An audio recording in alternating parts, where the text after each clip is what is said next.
कांग्रेस ने दिया एनसीपी को झटका, पीएम के कार्यक्रम में पवार के जाने से नाराज। कांग्रेस को पवार पर नहीं रहा भरोसा, बना रही है दूरी। विधानसभा में एनसीपी से कांग्रेस ने छीना नेता प्रतिपक्ष का पद। महाविकास अघाड़ी गठबंधन में बढ़ती जा रही है तकरार। शरद पवार को बहुत समझाया, पीएम के कार्यक्रम से दूरी बना ले। उनकी पार्टी के कार्यकर्ता पीएम मोदी को काले झंडे दिखाने की तैयारी कर रहे थे। कांग्रेस और उद्धव गुट सड़क पर था।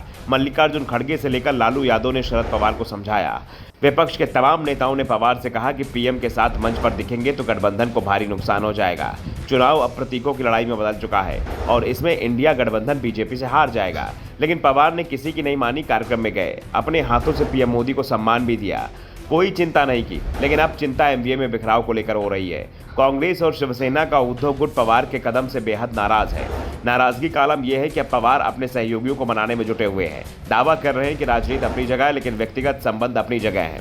बीजेपी के तमाम नेताओं से व्यक्तिगत संबंध है और पीएम तो देश के होते हैं, पार्टी के नहीं। अगर पीएम कार्यक्रम में चले गए तो इतना शोर क्यों हो रहा है? कार्यक्रम में कांग्रेस नेता और महाराष्ट्र के पूर्व सीएम सुशील कुमार शिंदे भी गए थे।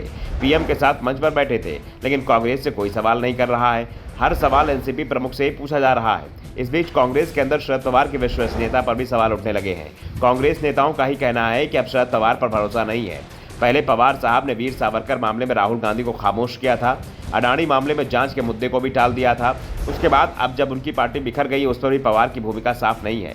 कल पवार बीजेपी के साथ मिल सकते हैं तो महाविकास अघाड़ी को ही नहीं बल्कि विपक्ष की एकता के गठबंधन इंडिया को भी धक्का लगेगा। कांग्रेस का दावा है कि शरद पवार की पार्टी में टूट हुई है, लेकिन पार्टी नेताओं के व्यवहार से ऐसा प्रतीत नहीं हो रहा है कि कोई टूट हुई है। दोनों ही गुटों के नेता आपस में हंस हंसकर मिल रहे हैं। शरद पवार ने भी अपने भतीजे के खिलाफ न तो कोई कार्रवाई की और न ही सख्त बयान दिया है। उल्टा जब भी भतीजा चाहता है तब मिलने आ जाता है और पवार का आशीर्वाद लेकर चला जाता है। एनसीपी में अजीत गुट का कोई भी नेता आसानी से शरद पवार से मिल लेता है। हाल ही में जब अजीत पवार ने विकास के लिए धन का आवंटन किया तो शरद पवार गुट के विधायकों के क्षेत्र के लिए जमकर पैसा दिया, जबकि कांग्रेस और उद्धव गुट के विधायकों का क्षेत्र खाली रह गया। इस बीच कांग्रेस ने नेता विपक्ष के लिए विजय वडेट्टीवार के नाम पर मुहर लगा दी है।